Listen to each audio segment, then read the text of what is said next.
Hello friends. आज का जो अपना सेशन है वो भारत में सिंचाई जो सिंचाई के साधन है उसके बारे में रहेगा। कल हमने भारत की मिट्टियों के बारे में पढ़ लिया था। अब हम पढ़ेंगे तो भारत में सिंचाई कैसे होती है, किन किन साधनों से होती है और किन साधनों से कहाँ कहाँ सिंचाई होती है और कितनी प्रतिशत सिंचाई होती है। तो बने रहे हमारे साथ और वीडियो को अंत तक देखें। तो हम शुरू करते हैं। शुद्ध बोए गए क्षेत्र का 1/3 भाग 75% भाग सिंचित है। जो शुद्ध बोए गए क्षेत्र है यानी जो शुद्ध बोया गया क्षेत्र है उसका 1/3 भाग या 75% क्या है, सिंचित क्षेत्र है। सिंचित क्षेत्र होने का एक मेन कारण है कि यहाँ पर क्या होती है, जो वर्षा होती है अनिश्चित होती है और असमय होती है। इस कारण यहाँ सिंचाई की जरूरत पड़ती है। सिंचाई की जरूरत पड़ती है तो हम देखते हैं सिंचाई की आवश्यकता क्यों पड़ती है। उष्ण जलवायु, यहाँ की जलवायु कैसी है, भारत की जो जलवायु है उष्ण जलवायु है। असमान वर्षा, अनिश्चित मानसूनी वर्षा। जो मानसूनी वर्षा होती है तो कहीं पे हो जाती है और कहीं पे नहीं होती है और ये क्या है, अनिश्चित रहती है कि मानसूनी वर्षा आएगी या नहीं आएगी, ये निश्चित नहीं होता। बाद में हम देखते हैं वर्षा की अवधि लघु होती है। अगर मानसून आ भी जाए तो इसकी अवधि क्या होती है, लघु होती है। लघु यानी छोटी अवधि होती है। इसके बाद में हम देखते हैं सिंचाई के मुख्य साधन। सिंचाई के 3 प्रमुख साधन है।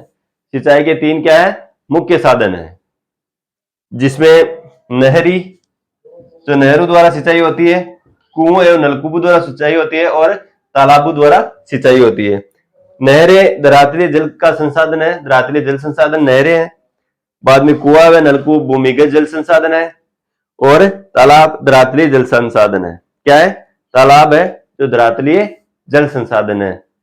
नहरों से सिंचाई ज्यादातर होती है जहां जो गंगा यमुना ब्रह्मपुत्र नदियों के जो क्षेत्र है, नदियों के क्षेत्र, वहां से अलग अलग जो नदी परियोजना बनाकर सिंचाई के रूप में इसका उपयोग में लिया जा रहा है। सिंचाई के रूप में उपयोग लिया जा रहा है और सिंचाई और पेयजल के रूप में भी इससे पानी को उपयोग में लिया जाता है। अब हम देखते हैं कि जो इनका जो ये साधन है उनका प्रतिशत क्या क्या रहा। जो नहर है, नहर का प्रतिशत 1950 से 1951 में, 1950-51 में कितना था, 39.9%। कितना था, 39.9% इसका रहा था। फिर 2012-13 में कम होकर 23.64% हो गया। कितना हो गया, 23.64%। ये कुल सिंचित क्षेत्र में है। बाद में हम देखते हैं कुआं या नलकूप। कुआं या नलकूप के द्वारा 1950-51 में 29.7 था और जो 2012-13 में हो गया बढ़कर क्या हो गया, 62.42%। यानी जो सिंचाई के साधनों पर जो आधारित है वो 62.42% हो गई। फिर तालाब से हम देखते हैं, तालाबों से पहले सिंचाई होती थी 17% और बाद में कम होती हुई 2.64% सिंचाई ही रह गई। इसके अलग अलग साधनों से अलग अलग, जहां भूमिगत जल के स्रोत कौन से है, भूमिगत जल के स्रोत कुआं या नलकूपों द्वारा सिंचाई होती है, नहरों द्वारा सिंचाई होती है और तालाबों द्वारा सिंचाई होती है। नहरों द्वारा वहां होती है जहां नदियां बहती है और नदियों के पानी को जो नदी परियोजना बनाकर या बांध बनाकर उनके पानी का सदुपयोग किया जा रहा है।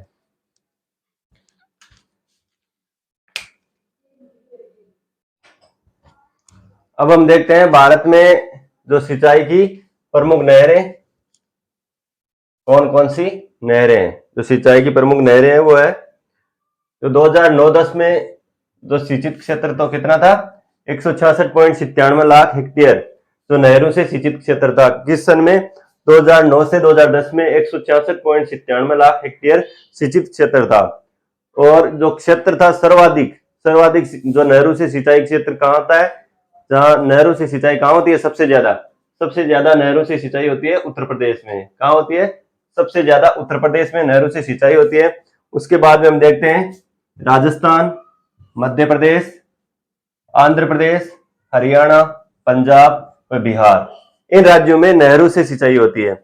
एक बार फिर देखते हैं, क्षेत्र जो सर्वाधिक उत्तर प्रदेश है, राजस्थान, मध्य प्रदेश, आंध्र प्रदेश, हरियाणा, पंजाब और बिहार, इन राज्यों में नहरों से अधिकतर सिंचाई होती है। और इसका जो क्षेत्र कितना है, 166.97 लाख हेक्टेयर रहा 2009-10 में। उसके बाद में कुछ प्रमुख नहरें हैं जिनके बारे में हम देखते हैं। नहरें, जो सरहिंद नहर है, कौन सी नहर है? सरहिंद नहर है, वो सतलज नदी पर बनी हुई है। किस नदी से निकाली गई है? जो सरहिंद नहर है वो सतलज नदी से निकाली गई है। पंजाब व हरियाणा, कहा ये सिंचित क्षेत्र, इसके जो सिंचित क्षेत्र कौन से हैं? पंजाब व हरियाणा इसके सिंचित क्षेत्र है। उसके बाद में इंदिरा गांधी नहर, जो सतलज व व्यास नदी पर, सतलज और व्यास नदी पर हरिके नामक बैराज बांध बनाकर इस नहर को निकाला गया है। जो राजस्थान में सबसे ज्यादा सिंचित क्षेत्र कहां पर है इसका? राजस्थान है। राजस्थान में गंगानगर, बीकानेर, जोधपुर, जैसलमेर। इंदिरा गांधी के बारे में, जो इंदिरा गांधी नहर है उसकी विस्तृत और मैप के द्वारा हम जब राजस्थान का ज्योग्राफी पढ़ेंगे तो उसमें एक साथ आपको उसमें बता दिया जाएगा। उसके बाद में हम देखते हैं त्रिवेणी नहर। त्रिवेणी नहर में, जो त्रिवेणी नहर है गंडक नदी से निकाली गई है और इसका सिंचित क्षेत्र बिहार है। कौन सी नहर है? त्रिवेणी नहर, गंडक नदी से निकाली गई है। बाद में शारदा नहर। शारदा नहर यूपी में, कहां पे है? शारदा नहर है जो यूपी में शारदा नदी से निकाली गई। एडन नहर है, दामोदर नदी, पश्चिम बंगाल। दामोदर नदी जो पश्चिम बंगाल की लाइफ लाइन कहलाती है, वहां से एडन नहर निकाली गई है और पश्चिम बंगाल में ये सिंचाई करती है। उसके बाद में मुठा नहर। मुठा नहर मुठा नदी पर स्थित है, महाराष्ट्र में। कहां पर? महाराष्ट्र में। खड़गवासला नामक जो जगह है पुणे में, कौन सा जगह है? खड़गवासला,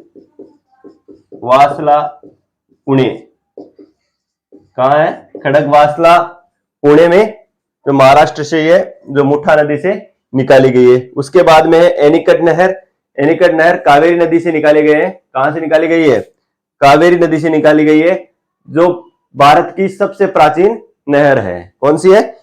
जो एनीकट नहर है कावेरी नदी से, वो सबसे प्राचीन नहर है। अब हम देखते हैं कुछ यूपी की कुछ नदियां, एमपी की कुछ मुख्य नहरें हैं जो है, जिसमें तवा है, बरना है, हलाली।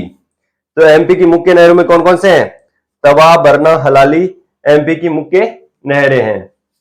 अब हम देखते हैं जो इन नहरों से होने वाली समस्या कौन कौन सी समस्या हमें, जो नहरों से सिंचाई तो होती है लेकिन सिंचाई के साथ साथ इसकी समस्या भी हमारे सामने आती है। तो हम देखते हैं इसकी जो समस्याएं कौन कौन सी है। नहर से होने वाली समस्याएं।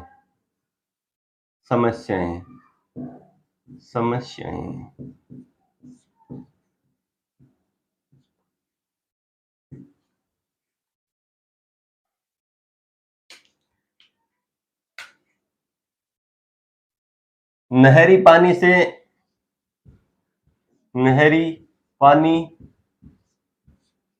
से जब बार बार नहरी पानी से क्या हो जाती है? सेम की समस्या आ जाती है। कौन सी समस्या? सेम की समस्या होती है, समस्या आती है।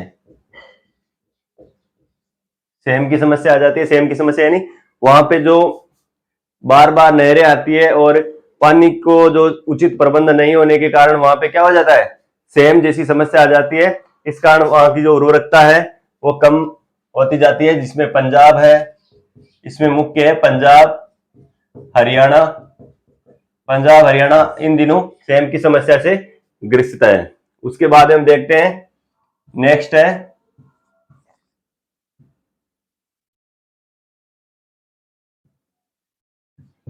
जल की बर्बादी।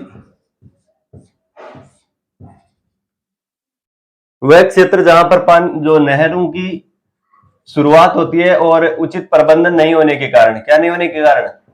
उचित प्रबंधन नहीं होने के कारण उचित प्रबंधन नहीं होने के कारण पानी की बर्बादी होती है। जहां फसल को कम पानी चाहिए, उसके अलावा भी वहां पे पानी चलता रहता है नहरों की कारण और उचित प्रबंधन नहीं होने के कारण यह पानी की बर्बादी है। उसके बाद हम देखते हैं जो फसल है वो अनुर्वरक बन रही है, जो जमीन क्या हो रही है, अनुर्वरक बन रही है। किस कारण से हो रही है, जो नहरी पानी है, कौन सा है, नहरी पानी आवश्यकता से अधिक, आवश्यकता से अधिक, आवश्यकता से अधिक आता है, उपयोग में आता है, उपयोग में आता है। तो जो भूमिगत जल है, जैसे ही पानी भूमि पर आएगा तो वो जमीन क्या करेगी, उसको सोख लेगी। तो भूमिगत जल है, भूमिगत जल, भूमिगत जल वहां पर क्या हो जाएगा, भूमिगत जल बढ़ जाएगा, बढ़ जाएगा। जो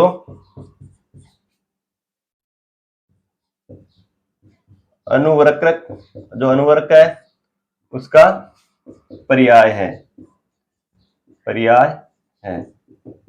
यानी भूमिगत जल बढ़ जाने के कारण वहां जो ऊपर वाला पानी और जो भूमिगत जल है वो बढ़ जाने के कारण वहां की फसलें क्या हो जाती है, नष्ट हो जाती है, और जो भूमि है वो अनुपजाऊ हो जाती है। उसके बाद में हम देखते हैं अधिक पानी के आने के कारण क्या हो जाती है,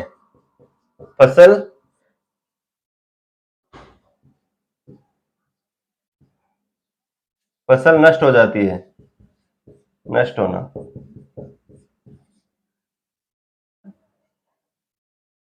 फसलों के बारे में हम देखते हैं कि कौन कौन सी फसलों को किस प्रकार का जो पानी है वो चाहिए, कितना पानी चाहिए।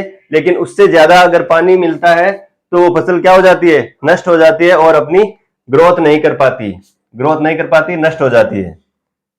ये थी प्रमुख जो नेहरू की समस्या से जो ग्रसित है, जो नेहरू की कौन कौन सी समस्या रही, जिसमें सेम की समस्या प्रमुख है। जो पंजाब हरियाणा इसकी तो सेम की समस्या का सामना कर रहे हैं।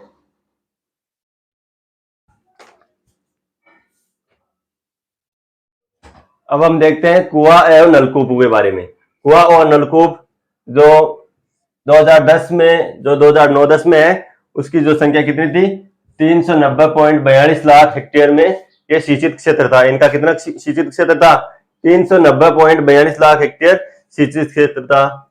इसके जो क्षेत्र है, जो नलकूपों और कुओं से जो सिंचाई होती है उसके क्षेत्र कौन कौन से हैं, सतलज व गंगा के मैदान। कौन से, सतलज व गंगा के मैदान, जहां पंजाब से लेकर बंगाल तक इसका सिंचाई है, होती है। क्या होती है, पंजाब से लेकर बंगाल तक सिंचाई क्षेत्र है सतलज और गंगा का मैदान। उसके बाद में देखते हैं महाराष्ट्र का काली मिट्टी का क्षेत्र। जो महाराष्ट्र में जहां काली मिट्टी का क्षेत्र पाया जाता है वहां पे भी कुएं और नलकूपों से सिंचाई होती है। उसके बाद हम देखते हैं दक्षिणी भारत के डेल्टाई भाग। जो दक्षिणी भारत के डेल्टाई भाग है वहां पर भी सिंचाई होती है। तमिलनाडु, जो तमिलनाडु क्षेत्र है, तमिलनाडु राज्य का जो चेन्नई है, कोयम्बटूर है और तिरुनेलवेली क्षेत्र, इन क्षेत्र में त्रिभुजाकार में रूप में ये कुएं व नलकूप पाए जाते हैं। किस रूप में पाए जाते हैं, त्रिभुजाकार। अब जैसे हम देखते हैं कि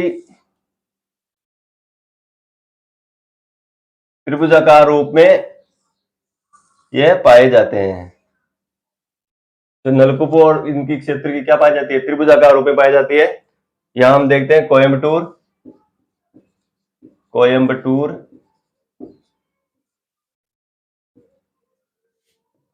ऊपर आ गया चेन्नई, चेन्नई, और ये तिरुनेलवेली, तिरुनेलवेली।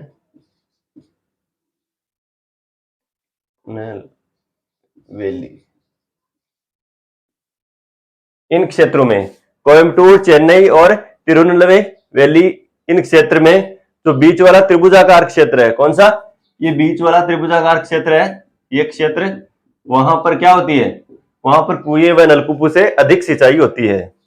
उसके बाद में हम देखते हैं नलकूपों की संख्या। नलकूपों की संख्या सबसे ज्यादा कहां पर है, नलकूपों से सिंचाई होने वाली क्षेत्र कहाँ कहाँ पे है सबसे ज्यादा है नलकूप जो नलकूप है वो उनकी संख्या सबसे ज्यादा कहां पर है? नलकूपों की सबसे ज्यादा संख्या है यूपी में, उत्तर प्रदेश में 50% से अधिक। कितनी है? 50% से भी अधिक है। अब हम देखते हैं इनके जो कुएं व नलकूपों से जो सिंचाई होती है उनके लाभ क्या है।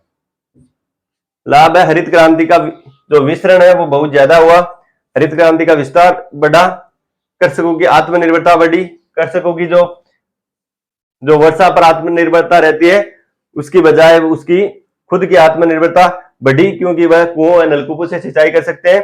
बाद में जो खर्चे में कमी आई, जो कृषि के खर्चे लगते हैं उनमें कमी आई, जल की बर्बादी में कमी, नहरों के जो देखते हैं हम नहरों में जो जल की बर्बादी ज्यादा होती है और इसके जल में बर्बादी में कमी आई, लवण और बालू जमने की समस्या नहीं रही। जब कुएं व नलकूपों से पानी निकलेगा तो जो लवण व बालू जमने की समस्या नहीं आएगी। जैसा हम नहरों में देखा था हमने नहरों में कि जो नहरी पानी है वहां पे सेम की समस्या और लवण व जो बालू की मिट्टी जो बालू आ जाती है वो जमने के कारण वहां की भूमि क्या हो जाती है? अनुपजाऊ होती है। अब हम जिसका लाभ होते हैं उनके लिए समस्या भी रहती है, तो इसकी समस्या क्या रहेगी? शुष्क प्रदेशों में अनुपयुक्त, जहां शुष्क क्षेत्र है वहां पर यह अनुपयुक्त है। अनुपयुक्त क्यों है? कि वहां की जो पानी है भूमिगत जल बहुत नीचे हो जाने के कारण, स्तर नीचे हो जाने के कारण वहां पे पर्याप्त रूप में भूमिगत जल नहीं मिल पाता, इस कारण यहाँ पर अनुपयुक्त है। बिजली की कमी के कारण जो पंप सेट जो बिजली पर निर्भर रहते हैं पंप सेट वो चलने में समस्या आ रही है और वो सुचारू रूप से नहीं चल पाते। उसके बाद हम देखते हैं अतिदोहन। भूमिगत जल का अतिदोहन होने के कारण भूमिगत जल स्तर नीचे चला गया और इस कारण किसानों को सिंचाई करने में समस्या का सामना करना पड़ा।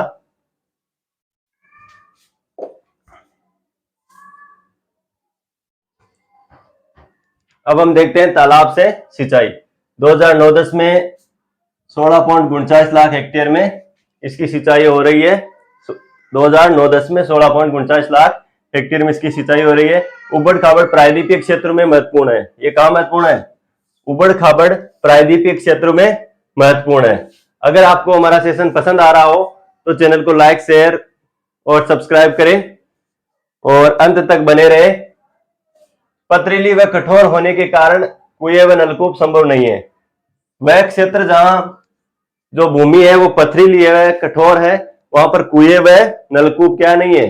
कुएं व नलकूप संभव नहीं है। वहां पर तालाब ज्यादा पाए जाते हैं।